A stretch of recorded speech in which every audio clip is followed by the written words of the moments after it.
सन 2024-25च्या गाळप हंगामातील 233 रुपये तात्काळ शेतकऱ्यांच्या खात्यात जमा करण्यात यावेत।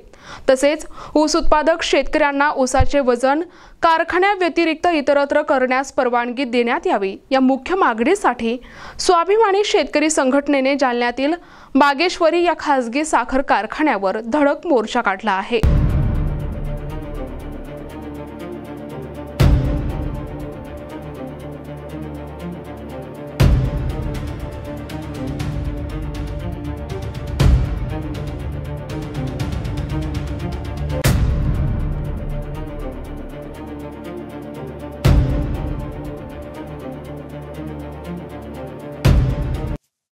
या आंदोलनात स्वाभिमानी शेतकरी संघटनेबरोबरच मोठ्या संख्येने शेतकरी देखील सहभागी झाले होते।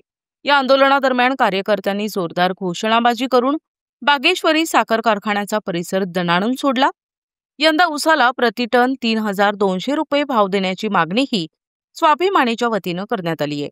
दरम्यान कोणताही अनुचित प्रकार घडू नये यासाठी या आंदोलनावेळी पोलिसांनी मोठा फौजफाटा तैनात केला होता।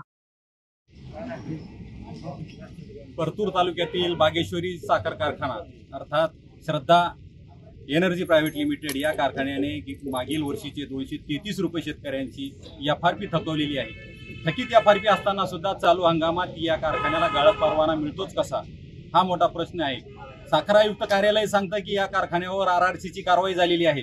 आरआरसीची कारवाई झालेली असताना मग गाळप हंगाम सुरू झाला कसा? येणाऱ्या 8 दिवसात मागील 233 रुपये थकीत शेतकऱ्यांच्या खात्यावर वर्ग झाले नाही तर या कारखान्याचं धुराडा आम्ही पेटू देणार नाही। आदरणीय राजू शेट्टी साहेब यांच्या नेतृत्वाखाली या कारखान्याच्या गेटवर भव्य आंदोलन होणार आहे।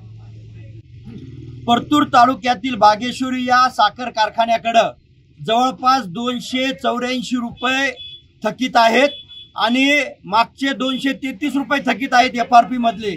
तरी देखील यांनी गाळप परवाना नसतानाही कारखाना चालू केलेला आहे। आज स्वाभिमानी शेतकरी संघटनेने हजारो शेतकरी घेऊन या कारखान्यावर मोर्चा केलेला आहे।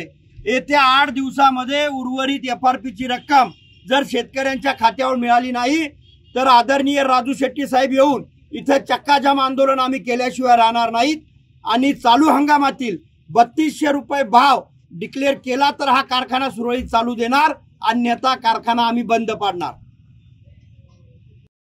विशेष प्रतिनिधी NTV न्यूज मराठी, जालना।